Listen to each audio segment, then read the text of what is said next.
Head kolleegid, eesti keele austajad ja armastajad! On meie ühine rõõm, et võime tänavu tähistada Tartu Ülikooli kui Eesti Rahvusülikooli 1. sajandi täitumist.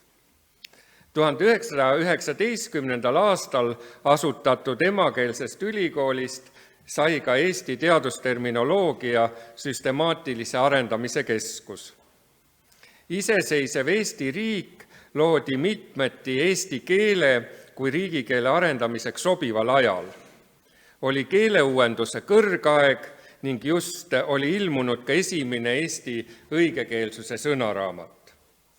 Eesti keele mitmekülgne arendamine eelnenud kümnendil oli loonud häid eeldusi selleks, et üllatavalt kiiresti, ainult 10 aastaga, suudeti panna kindel alus ka eesti teaduskeelele, mis omakorda kergendas eestikeelsele kõrgharidusele üleminekut. Kuid hakates jälgima teaduse mõistestiku kujunemist ja kinnistumist eesti keeles, näeme selle üllatavalt sügavaid juuri ja loomulikku alust eesti keele vanemas ajaloos. Sõna teadus esineb juba eesti kirjakeele kõige vanemates allikates. Vaid 5 aastat pärast Tartu Ülikooli asutamist Rootsi kuningriigis ehk aastal 1637 ilmusid Heinrich Stahli eesti keele grammatika ja sõnastik, kus on saksa sõna Wissenschaft vasteks esitatud tarkus ja ka teedus ehk murdepärasel kujul sõna teadus.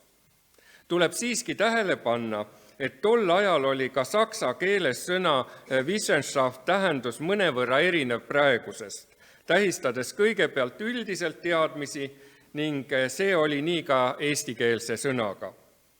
Seda kinnitab see, kuidas Stahl kasutas vastavat sõna oma eestikeelsetes tekstides. Näiteks 1641 ilmunud raamatu Laienspiegel esimeses osas, kus ta kristlikku usku seletades kirjutas. Seesama usk, et pole mitte üks peinis, üks paljas teedus ning usk sest, mea Jumal meile andnud. See tähendab, teedus on siin ühemõtteliselt lihtsalt teadmine. Sama kuju ja tähendusega sõna teedus esineb ka 1660. aastal Heinrich Kösekeni käsiraamatus Manuductio ad linguam estonicam ehk juhatus eesti keele õppimiseks. Köseken esitab peale saksa Wissenschafti sõna vasteks ka ladina scientia, mis tähendab ju selleski keeles, ka ladina keeles, nii teadust kui ka teadmisi üldiselt. Ning lisaks sellele veel notitia, mis tähendab teadaannet ladina keeles.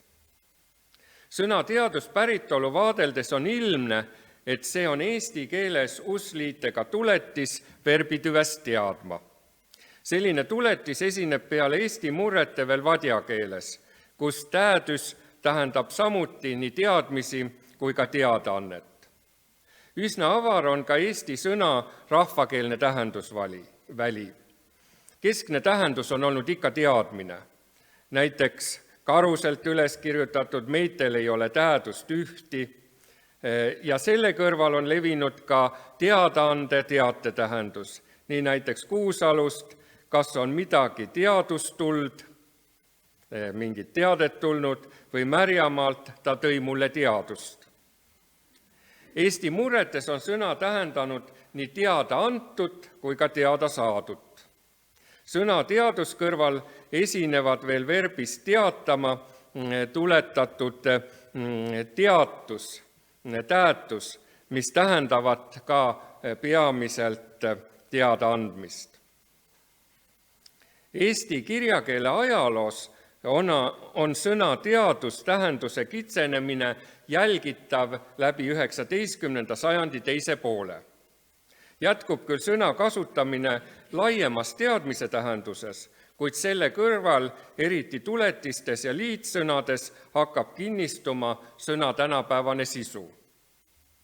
Friedrich Reinhold Kreutzwald jutustab oma talurahvast õpetavates teostes nagu Maailm ja mõnda, mis seal sees leida on, teadmiste riigist ja erinevatest õpetustest, otseselt kasutamata veel teaduse sõna. Teadus märgib ka Kreutzwaldil peamiselt üldisi teadmisi. Näiteks lauses lugejate hulka võib mõni agara peaga mees juhtuda, kes neist asjust natuke teadust himustab. Samas pruugib juba Kreutzwald sõna teadlane üsna tänapäevases tähenduses. Erinevalt temast oli Karl Robert Jakobsonil teadus aga üks lemmiksõnu. Näiteks 1869. aastal kirjutas Jakobson Eesti põllumeestele esimese üldhariva õpperaamatu Teadus ja seadus põllul. Selle eessõnas väljendas ta lootust, et Eesti maaharijad peaga oma puuduste vasta abi saavad leidma ja selle tee peal käima, keda teadusest juhitakse. Teadust kui sügavaid teadmisi rõhutab Jakobson ka oma 1870. aastal peetud Isamaa kõnedes. Nähtavasti siiski sõna teaduse rahvakeelne lai kasutus ja põhitähendusteadmine ärgitas sellele veel 19. sajandi teisel poolel otsima teisi sobilikke sõnu. Nii püüti soome sõna tiede, teadus eeskujul kasutusele võtta uudissõna teade, just teaduse tähenduses.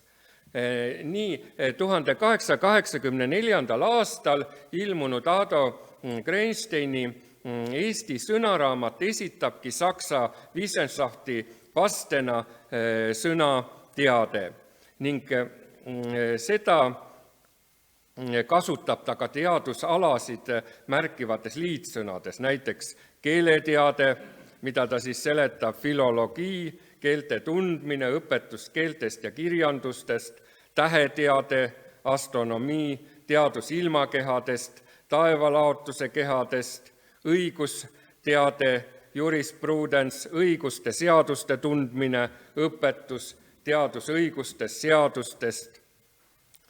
Greenstein esitab ka neile teadusaladele vastavalt tänapäevani vastu pidanud sõnad keeleteadlane, täheteadlane ja õigusteadlane.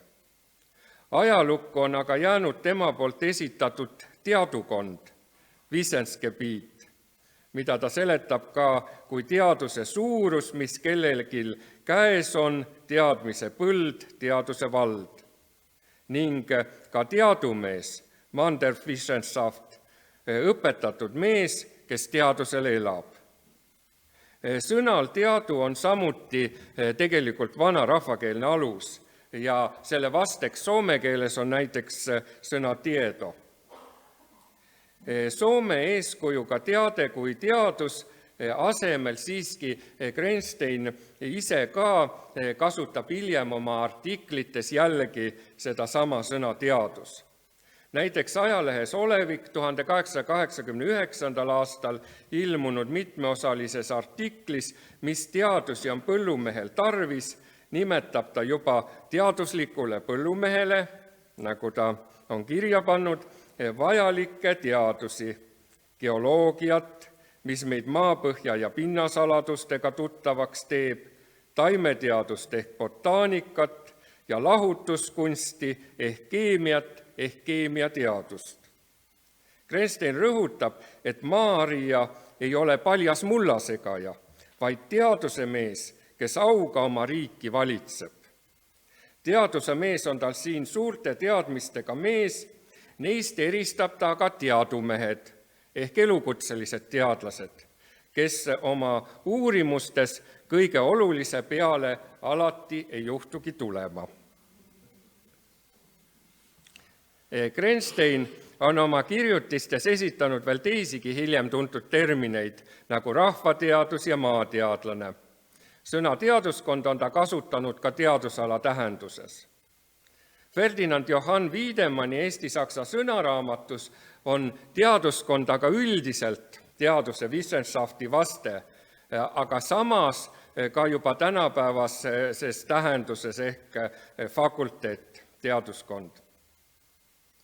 Eesti keele sõnavara seisu 19. sajandi lõpul võtabki kokku 1893. aastal ilmunud Ferdinand Johann Wiedemanni Eesti-saksa sõnaraamatu teine trükk, mille oli toimetanud Jakob Hurt. Selles on näha teadust ja teadusalasid tähistavate sõnade osas veel päris suurt terminoloogilist ebajärjekindlust. Sõna teadus, teedus, täädus saksa vasteteks on seal esitatud Wissen, Kunde, Kenntnis, Nachricht, Anzeige, Auskunft ning saksa Wissenschafti vaste on siis ka juba nimetatud teaduskond ja ka tuntus. Viimase kasutust on mõjutanud ilmselt saksa sõna Kunde. Juba Groiswald ja teised olid varem kasutanud sõna tähetundja. Wiedemann esitab astronoomia tähenduses veel sõna tähetunne, saksa tõlkega Sternkunde. Peale teaduse ja tunde esitab Wiedemann teadusalade tähistamisel ka ühendeis sõnaga kunst. Nii on ta sõnaraamatus pedagoogika ja koolitamise kunst, aga selle kõrval on ta toonud juba ära ka tänase päevani kasutusel oleva termini kasvatusteadus. Wiedemannil on omakeelsete liitsõnadega, mille teine komponent on teadus, määratletud pigem teadusalasid, mida praegu kutsume humanitaar- ja sotsiaalteadusteks, nagu muinasteadus, arheoloogia ja mõtteteadus, filosoofia. Reaalteaduste puhul on ta sageli esitanud ainult rahvusvahelisi termineid. Geoloogia, geomeetria või siis füüsika kohta viisik, viisika, füüsika, kõik 2 veedega kirjutatud, nagu oli eestipärane hääldus. Nähtavasti kajastas see tegeliku eesti keele kasutuse tollast seisu. Teaduse kinnistumiseni eesti keeles just ja eelkõige teadusena jõuti alles 20. sajandi alguses. 1900 ilmus Karl August Hermanni suurtööna Eesti üleüldise teaduse raamat ehk entsüklopeedia konversatsioonileksikon, see on kõige inimlise teadmise õpetlik sõnaraamat. Nii on tiitel lehele Hermann ise kirjutanud. Siin üleüldine teadus võib ju olla veel mõistetav ka kui üleüldine teadmine, kuid teose esimeses üsna mahukas osas, aga mis jäi paraku ka viimaseks, näeme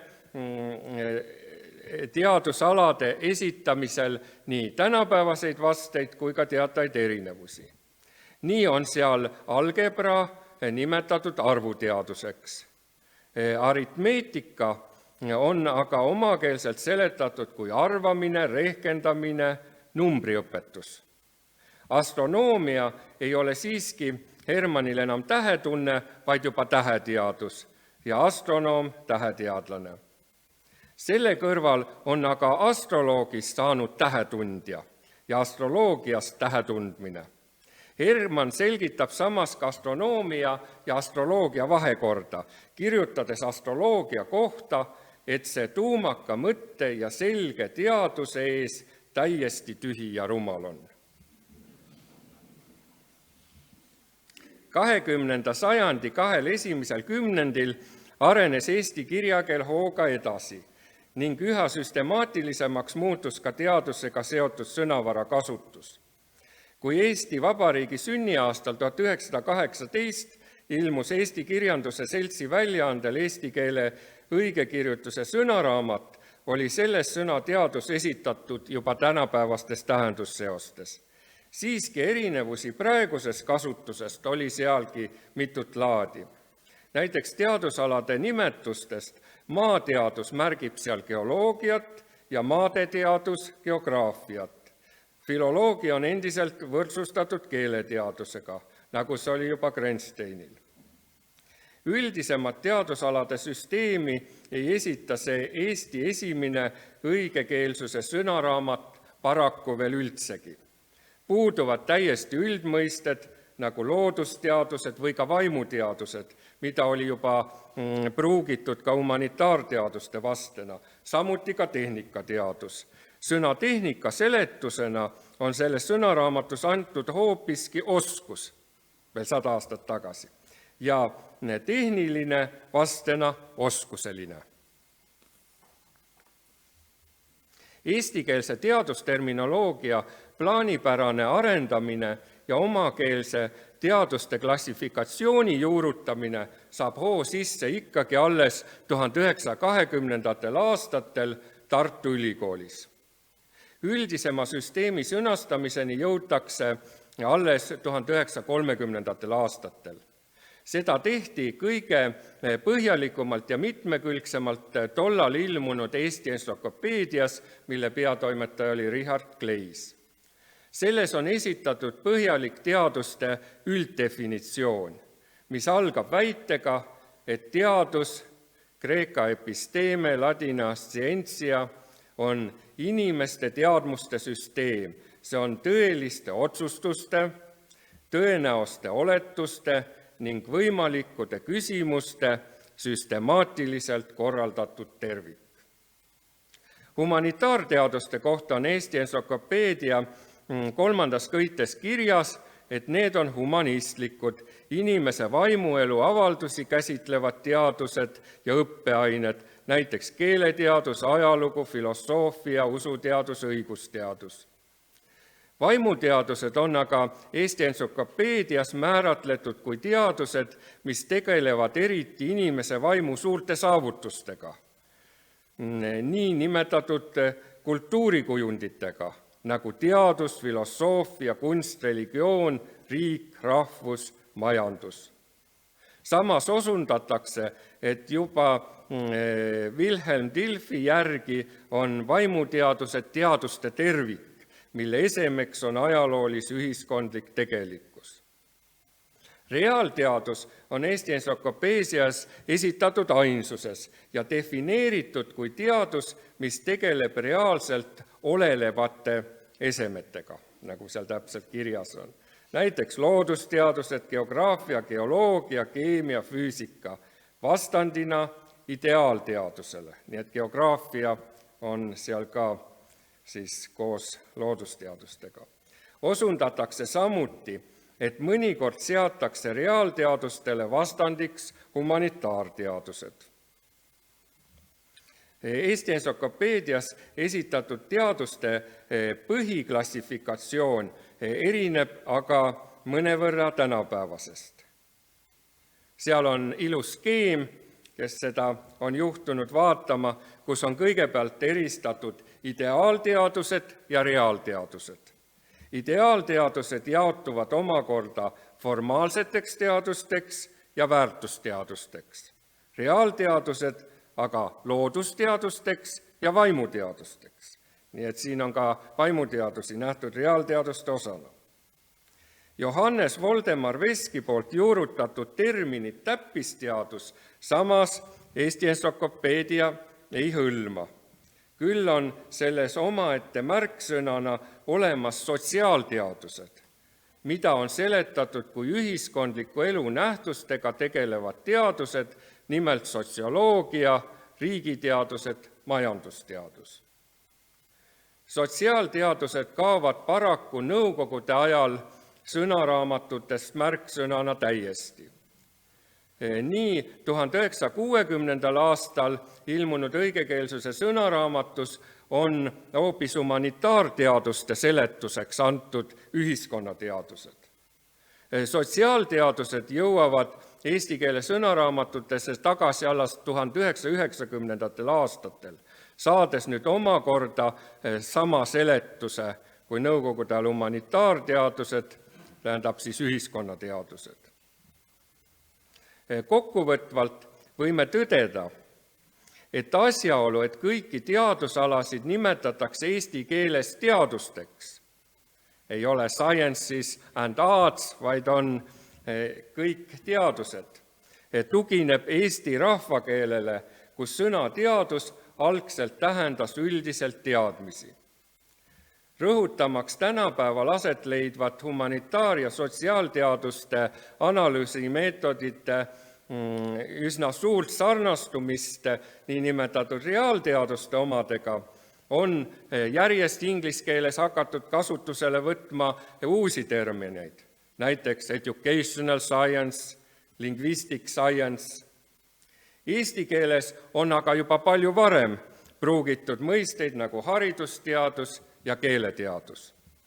Ka praegused teaduse klassifitseerimise probleemid ei ole Eestis keelelised, vaid on ikka sisulised. Keel aitab aga sisus selgeks rääkida. Aitäh teile!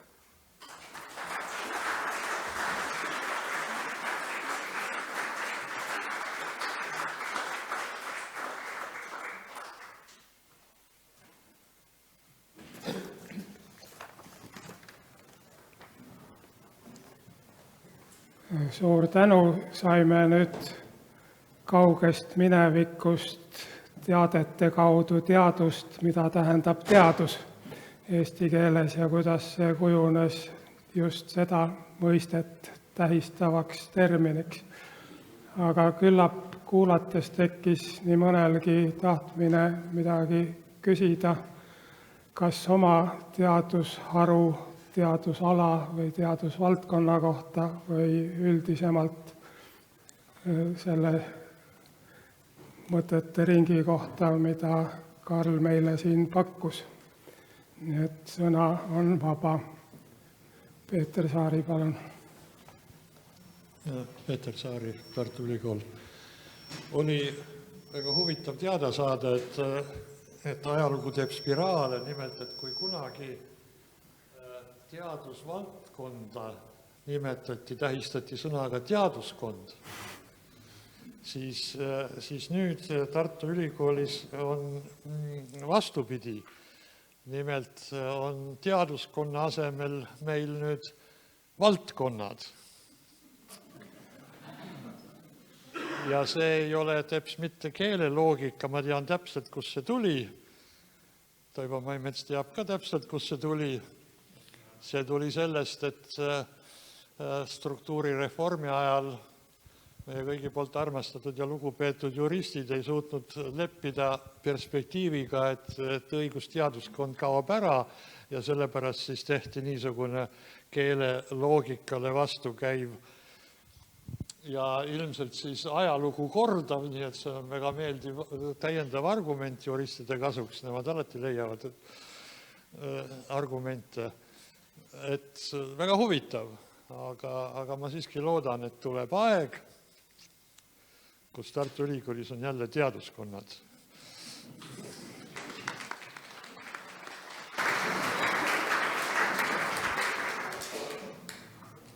Nii, veel küsimusi, arvamusi on mõni minut aega, meil päris mitu minutit veel. Kuni mõeldakse, siis tõepoolest valdkond teaduses on ju niisugune sõna, millega tähistatavast mõistest puudub paljudel täpne arusaam ja kasutatakse kord ühe, kord teise mõiste tähistuseks. Ega Tallinna Ülikoolgi patust puhas ei ole, meil on ka valdkonnad struktuurireformiga tekitatud. Ja ma võiksin vahele kommenteerida, ma arvan, et see valdkond, et tahtmine seda sõna nii palju kasutada, see on ikka vallaga ja valla kasutamisega seotud ja et võimkond ei pandud. Aga üldiselt on ju valdkond peaks olema mingi väga lai mõiste võrreldes näiteks erialaga või ka teadusharuga. Teadusvaldkond, teadusharu, teaduse eriala.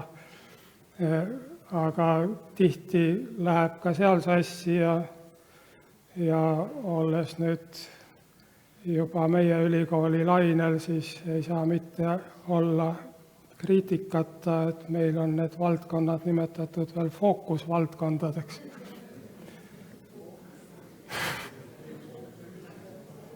aga eesti keel, ma tahaksin rõhutada, on keeleliselt tohutult rikas ja kui me ka rahvakeelt vaatame, et sõnu saab teha igasuguseid, et siin on ikkagi just sõnade ideologiseerituse küsimus, aga näiteks tookord, kui ka minu käest küsiti, ma ütlen, no see teaduskonna asemel meil on teadukond olnud, teadkond sõnu saab ju juurde teha, aga see, et kasutatakse teatud sorti sõnu, see on ikkagi seotud nende sellise eelneva ideoloogilise laetusega, ma arvan, et see on see põhjus.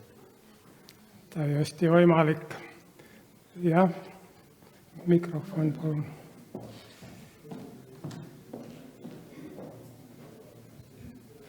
Sirli Tsuping, Haridus- ja Teadusministeerium.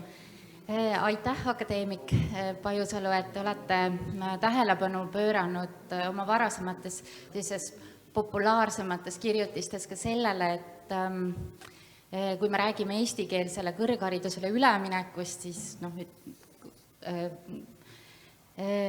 rahvusülikooli eestikeelseks saamisega, siis te olete pööranud tähelepanu sellele, et keeleuuenduse rollile, selle keeleuuenduse eellainetuse rollile, et siin tänase ettekande alguses sai ka välja toodud, et eestikeelsele kõrgharidusele üleminek ei oleks toimunud nii-öelda pauksalt, kui ei oleks olnud selliseid ettevalmistavaid töid, mis keeleuuenduse rindel ja varem ära tehti.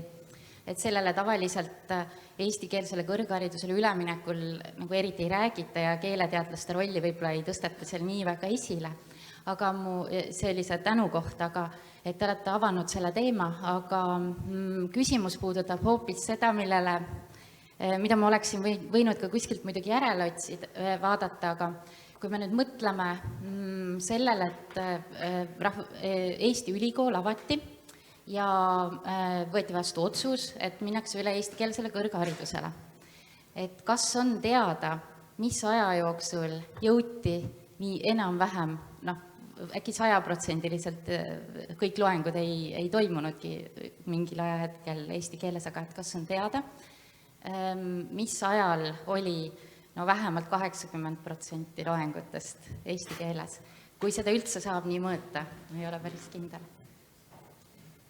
Jõuti Tartus üllatavalt kiiresti, need arvud on ka kuskil olemas, ma arvan ka selles eesti keele 100 aastat raamatus, mille esitlemine siin jaanuaris oli, aga kui mu mälu nüüd ei peta, juba 20.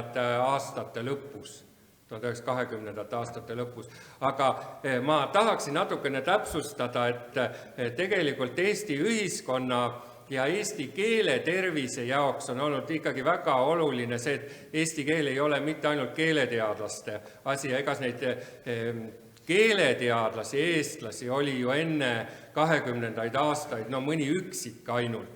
Et ikkagi see oli kõikide teadusalade esindajate suur ühistöö ja koostöö ja mis oli märgatav ja mida märgata ka tänapäeval, et eriti loodusteadlased olid huvitatud ka eesti keele arendamisest ja nii Johannes Voldemar Veski, kes on ju kõige rohkem eesti keele oskuskeelt arendanud, üle 100 000 sõna eesti keelde toonud, küllap te teate, kes ta oli oma põhihariduselt, ta oli botaanik.